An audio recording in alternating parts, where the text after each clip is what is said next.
नमस्कार दोस्तों, आज के लेख में हम बात करेंगे भारतीय दंड संहिता के अंतर्गत आने वाली आईपीसी की धारा 376 के बारे में कि धारा 376 क्या है, ये धारा कब लगती है।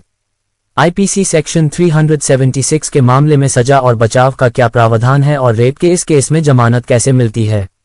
आज के आर्टिकल द्वारा हम धारा 376 से जुड़े हर पहलू के बारे में विस्तार से आपको बताएंगे। अगर आप इस आईपीसी सेक्शन के बारे में संपूर्ण जानकारी विस्तार से जानना चाहते हैं तो इस आर्टिकल को अंत तक पूरा पढ़ें। रोजाना टीवी और सोशल मीडिया के जरिए देखने व सुनने को मिलता है कि किसी महिला के साथ किसी व्यक्ति ने बलात्कार जैसा संगीन अपराध कर दिया। ऐसे अपराध का दिन प्रतिदिन बढ़ना हमारे देश की महिलाओं की सुरक्षा के लिए बहुत ही बड़ा खतरा है। ऐसा अपराध करने वाले लोगों को कड़ी से कड़ी सजा दी जानी चाहिए। आज के लेख द्वारा हम आपको आईपीसी सेक्शन 376 से जुड़ी सभी जानकारी बहुत ही साधारण भाषा में देंगे। आईपीसी की धारा 376 के अपराध को उपधारा 1 और उपधारा 2 में बताया गया है। आइए इसे विस्तार से जानते हैं। उपधारा 1, जो कोई भी व्यक्ति उपधारा 2 में बताई गई बातों से अलग किसी महिला के साथ बलात्कार रेप करने का अपराध करता है, उस व्यक्ति को धारा 376 के तहत मुकदमा दर्ज कर दंडित किया जाता है।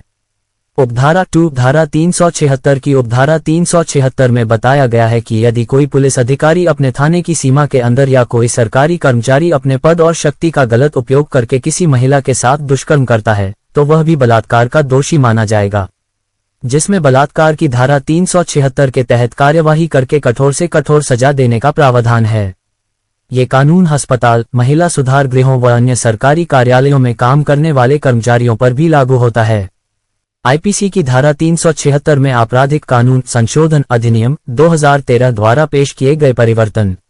निर्भया बलात्कार मामले द्वारा उत्पन्न आक्रोश के बाद 2013 के आपराधिक संशोधन अधिनियम को मंजूरी दी गई, जिसने बलात्कार की परिभाषा और सजा में महत्वपूर्ण संशोधन किए जो पहले अपर्याप्त पाए गए थे।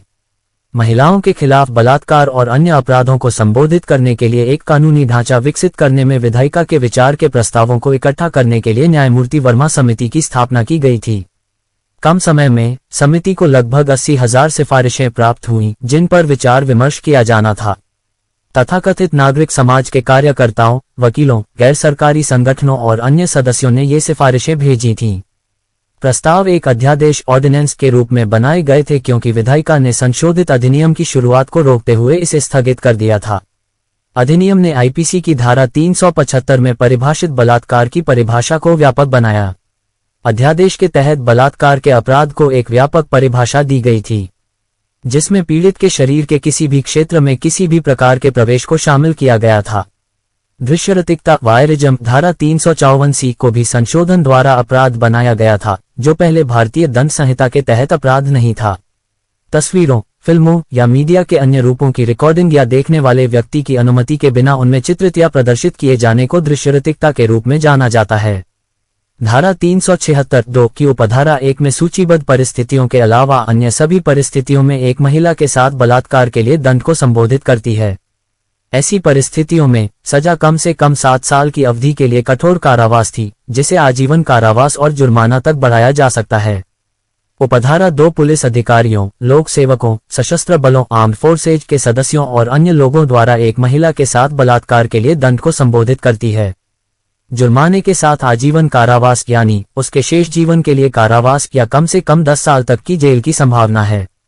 2013 के संशोधन से पहले भारतीय दंड संहिता ने बलात्कार के लिए न्यूनतम सजा निर्दिष्ट नहीं की थी, जो अब 7 साल है, और इसे 2018 का आपराधिक कानून संशोधन अधिनियम और आईपीसी की धारा 376 में लाए गए परिवर्तन। वर्ष 2018 में कठुआ बलात्कार मामले की भयानक घटना के बाद, जिसमें 8 साल की बच्ची का अपहरण कर लिया गया था और सामूहिक बलात्कार किया गया था, तो इस अपराध के लिए सजा के आसपास के कानूनों को और अधिक कठोर बनाना समय की आवश्यकता बन गई थी। परिणामस्वरूप 2018 में आपराधिक कानून संशोधन अधिनियम लागू किया गया था। निम्नलिखित परिवर्तन धारा 376 में शामिल किए गए थे। 12 साल से कम उम्र की महिला के साथ बलात्कार करने पर अब कम से कम 20 साल की जेल की सजा, आजीवन कारावास, साथ ही जुर्माना या मौत की सजा हो सकती है। 12 साल से कम उम्र की महिला के साथ सामूहिक बलात्कार की सजा अब आजीवन कारावास, जुर्माना या मौत है। 16 साल से कम उम्र की महिलाओं के साथ बलात्कार होने पर उन्हें 20 साल तक की जेल या आजीवन कारावास का सामना करना पड़ सकता है। आजीवन कारावास की सजा पाने वाले व्यक्ति को उसके शेष प्राकृतिक जीवन के लिए जेल में ही रखा जाएगा। 16 साल से अधिक उम्र की महिला के साथ बलात्कार के लिए न्यूनतम सजा 10 साल की जेल है। आईपीसी की धारा 375 परिभाषित करती है दुष्कर्म को, जब कोई पुरुष किसी महिला के साथ उसकी इच्छा के विरुद्ध, उसकी सहमति के बिना, उसे डरा धमकाकर, दिमागी रूप से कमजोर या पागल महिला को धोखा देकर या उस महिला के शराब या नशीले पदार्थ के कारण होश में नहीं होने पर संभोग करता है तो उसे बलात्कार कहते हैं। इसमें चाहे किसी भी कारण से संभोग क्रिया पूरी हुई हो अथवा नहीं, कानूनन वो बलात्कार की श्रेणी में ही रखा जाएगा। यदि महिला की उम्र 16 वर्ष से कम है तो उसकी सहमति या बिना सहमति से होने वाला संभोग भी बलात्कार के अपराध में ही गिना जाता है।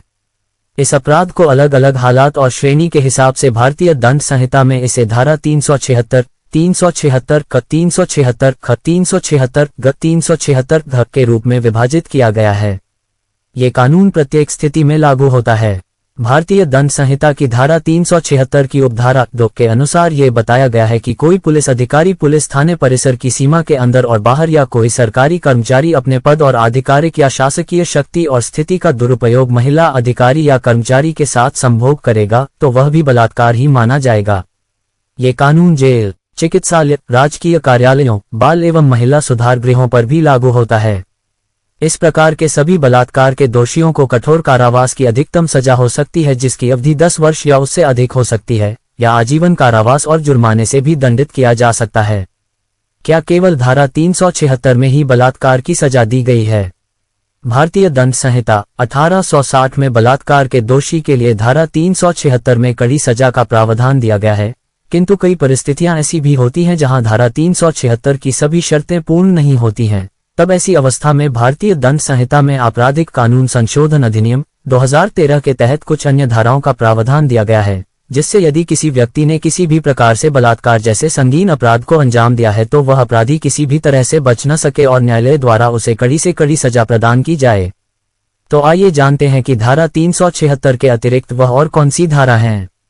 1. 376 क, जो कोई धारा 376 की उपधारा 1 या उपधारा 2 के अधीन दंडनीय अपराध कारित करेगा और ऐसा अपराध कारित करने के अनुक्रम में ऐसी क्षति कारित करेगा जो स्त्री की मृत्यु कारित करे या स्त्री को लगातार निष्क्रिय स्थिति में बनाए रखे, वह कठोर कारावास से, जिसकी अवधि 20 वर्ष से कम नहीं होगी किंतु जो आजीवन कारावास तक की हो सकेगी, जिसका तात्पर्य उस व्यक्ति के शेष जीवन से होगा या मृत्यु दंड से दंडित किया जाएगा। 2. 376 ख, जो कोई भी स्वतंत्र रूप से अलग रह रही या अलगाव की घोषणा के उपरांत अपनी पत्नी के साथ उसकी सहमति के बिना यौन संबंध बनाता है, वो धारा 376 बी के प्रावधानों के अंतर्गत दोषी मन जाएगा, जिसकी सजा 2 वर्ष से लेकर 7 वर्ष तक की कैद और जुर्माना हो सकता है। 3. 376 ग, जब कोई अधिकारी, सरकारी कर्मचारी, जेल, रिमांड होम, हिरासत के किसी अन्य स्थान, स्त्रियों या बालकों की संस्था का अधीक्षक या प्रबंधक या अस्पताल का कर्मचारी होते हुए ऐसी किसी स्त्री जो कि उसकी हिरासत में है या उसके अधीन है या परिसर में उपस्थित है उस स्त्री को अपने साथ शारीरिक संबंध बनाने के लिए उत्प्रेरित करने लिए अपनी शक्ति का दुरुपयोग करता है तो उस व्यक्ति को 5 साल या 10 साल की कारावास की सजा से दंडित किया जाता है और जुर्माने से भी दंडित किया जा सकता। 4. 376 घ, जहां किसी स्त्री के साथ एक या एक से अधिक व्यक्तियों द्वारा मिलकर या समूह बनाकर सामूहिक बलात्कार किया जाता है तो उन सभी व्यक्तियों में से प्रत्येक व्यक्ति के बारे में यह समझा जाएगा कि उसने बलात्कार का अपराध किया है। ऐसे में दोषी अपराधियों को न्यायालय द्वारा दंडित किया जाएगा, जो कि 20 साल की कारावास की सजा या आजीवन कारावास की सजा और जुर्माने के साथ भी दंडित किया जाएगा। लेकिन ऐसा जुर्माना पीड़िता के चिकित्सीय खर्चों को पूरा करने और पुनर्वास के लिए न्यायोचित होगा। 5. 376 अंग, इस धारा में बार बार अपराध करने वालों के लिए सजा को परिभाषित किया गया है। यदि किसी व्यक्ति को पहले धारा 376, 376 क या 376 घ के तहत किसी अपराध का दोषी ठहराया गया है और वह फिर से वही अपराध करता है तो उसे आजीवन कारावास की सजा दी जाएगी। आईपीसी सेक्शन 376 में जमानत का प्रावधान। आईपीसी सेक्शन 376 में बलात्कार करने का अपराध एक संज्ञेय कॉग्निजेबल ऑफेंस श्रेणी का अपराध माना जाता है, इसलिए यह अपराध एक गैर जमानती नॉन बेलेबल अपराध बन जाता है। ऐसे अपराध को बहुत ही संगीन और खतरनाक अपराध के रूप में देखा जाता है, जिसमें दोषी पाए जाने वाले व्यक्ति को कठोर सजा दी जाती है। इसलिए धारा 376 में रेप क्राइम में आरोपी को जमानत मिलना बहुत ही मुश्किल हो जाता है। यह अपराध किसी भी प्रकार से समझौते के लायक नहीं होता है। यदि किसी व्यक्ति को कोई लड़की झूठे रेप केस में फंसाने की साजिश करती है, उस स्थिति में यदि आपके पास खुद को बेगुनाह साबित करने के लिए सारे सबूत है, तो आप जमानत के लिए हाई कोर्ट में अग्रिम जमानत की याचिका दायर कर सकते हैं। क्या धारा 376 पत्नी से बलात्कार करने पर भी लागू हो सकती है? दिल्ली हाईकोर्ट ने आदेश दिया है कि 15 वर्ष से कम उम्र की लड़की के साथ विवाह के बाद जब संभोग होता है तो उसे बलात्कार ही माना जाएगा। हाईकोर्ट ने कहा है कि संभोग के लिए भले ही लड़की की रजामंदी हो या न हो, तब भी इसे बलात्कार ही माना जाएगा और ऐसे मामलों में पुरुष को उसके धार्मिक अधिकारों के तहत कोई भी संरक्षण हासिल नहीं है।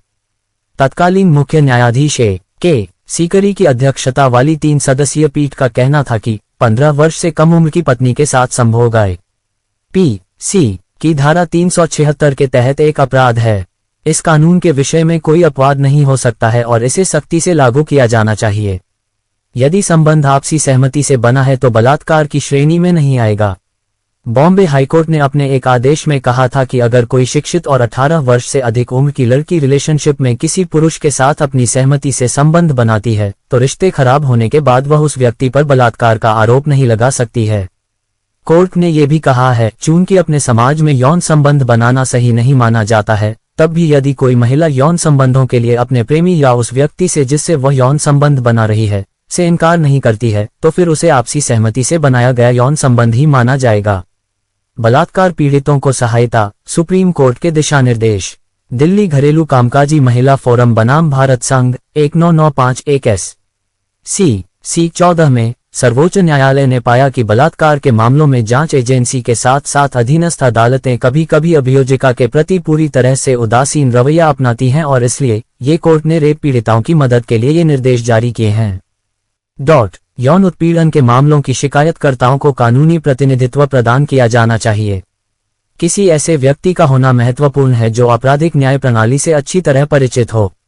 पीड़िता के वकील की भूमिका न केवल पीड़िता को कार्यवाही की प्रकृति के बारे में समझाना, उसे मार्गदर्शन के साथ तैयार करना होगा कि वह अन्य एजेंसियों से अलग प्रकृति की सहायता कैसे प्राप्त कर सकती है, उदाहरण के लिए मानसिक परामर्श या चिकित्सा सहायता। ये सुनिश्चित करके सहायता की निरंतरता सुनिश्चित करना महत्वपूर्ण है कि पुलिस स्टेशन में शिकायतकर्ता के हित को देखने वाला वही व्यक्ति मामले के अंत तक उसका प्रतिनिधित्व करे। 2. कानूनी सहायता पुलिस स्टेशन में प्रदान की जानी चाहिए क्योंकि यौन उत्पीड़न की पीड़िता पुलिस स्टेशन आने पर व्यथित स्थिति में हो सकती है। इस चरण में जब उससे पूछताछ की जा रही है, एक वकील के दिशानिर्देश और समर्थन उसके लिए सहायक होंगे। 3. पुलिस का ये कर्तव्य होना चाहिए कि पीड़िता से कोई प्रश्न पूछे जाने से पहले उसे प्रतिनिधित्व के उसके अधिकार के बारे में सूचित किया जाए और यह कि पुलिस रिपोर्ट में यह उल्लेख होना चाहिए कि पीड़िता को इस तरह की जानकारी दी गई थी। 4. इन मामलों में कार्रवाई करने के इच्छुक अधिवक्ताओं की एक सूची उन पीड़ितों के लिए पुलिस थाने में रखी जानी चाहिए जिनके मन में कोई विशेष वकील नहीं है या जिनका अपना वकील उपलब्ध नहीं है। 5. पुलिस के आवेदन पर जल्द से जल्द सुविधाजनक समय पर अधिवक्ता की नियुक्ति न्यायालय द्वारा की जाएगी, लेकिन ये सुनिश्चित करने के लिए कि पीड़ितों से बिना किसी अनुचित देरी के पूछताछ की गई है, अधिवक्ताओं को अदालत की अनुमति लेने से पहले पुलिस स्टेशन में कार्य करने के लिए अधिकृत किया जाएगा। 6. जहां तक आवश्यक हो, बलात्कार के सभी मुकदमों में पीड़िता का नाम गुप्त रखा जाना चाहिए। 7. भारत के संविधान के अनुच्छेद 38(1) के तहत निहित निर्देशक सिद्धांतों को ध्यान में रखते हुए आपराधिक क्षति मुआवजा बोर्ड की स्थापना करना आवश्यक है। बलात्कार पीड़ितों को अक्सर काफी आर्थिक नुकसान उठाना पड़ता है। 8. अपराधी की दोषसिद्धि पर न्यायालय द्वारा और आपराधिक क्षति मुआवजा बोर्ड द्वारा पीड़ितों के लिए मुआवजा दिया जाएगा, भले ही सजा हुई हो या नहीं। बोर्ड दर्द, पीड़ा और सदमे के साथ साथ गर्भावस्था के कारण होने वाली कमाई के नुकसान और बलात्कार के परिणामस्वरूप होने वाले बच्चे के जन्म के खर्च को भी ध्यान में रखेगा। इसके अलावा ये राज्य के अधिकारियों और विशेष रूप से राज्य के पुलिस महानिदेशक और गृह मंत्रालय का दायित्व है कि वे अन्य अधिकारियों को उचित दिशा निर्देश जारी करें कि ऐसे मामलों से कैसे निपटा जाए और अभियोजिका से किस तरह से उपचार दिया जाना चाहिए, क्योंकि यौन उत्पीड़न की पीड़िता को न केवल समाज से बल्कि अधिकारियों से भी पूरी तरह से अलग तरह के व्यवहार की आवश्यकता होती है। भारतीय दंड संहिता की धारा 376 बलात्कार से जुड़ी है। इस धारा के तहत बलात्कार करने वाले को कड़ी सजा हो सकती है। धारा 376 से जुड़ी कुछ और बातें हैं। अगर बलात्कार के दौरान महिला की मौत हो जाए या वह हमेशा के लिए शिथिल अवस्था में रह जाए तो अपराधी को आजीवन कारावास या मौत की सजा हो सकती है। 12 साल से कम उम्र की महिला के साथ बलात्कार करने पर अपराधी को कम से कम 20 साल की जेल, आजीवन कारावास, जुर्माना या मौत की सजा हो सकती है। 16 साल से कम उम्र की महिला के साथ बलात्कार करने पर अपराधी को 20 साल तक की जेल या आजीवन कारावास हो सकता है। 16 साल से ज्यादा उम्र की महिला के साथ बलात्कार करने पर अपराधी को कम से कम 10 साल की जेल हो सकती है। अगर कोई व्यक्ति अपनी पत्नी के साथ, जो अलग रह रही हो, उसकी सहमति के बिना संबंध बनाता है तो उसे 2 साल से कम नहीं लेकिन 7 साल तक की जेल हो सकती है। बलात्कार एक गैर जमानती और संज्ञेय अपराध है। इस मामले में सत्र न्यायालय विचार करता है।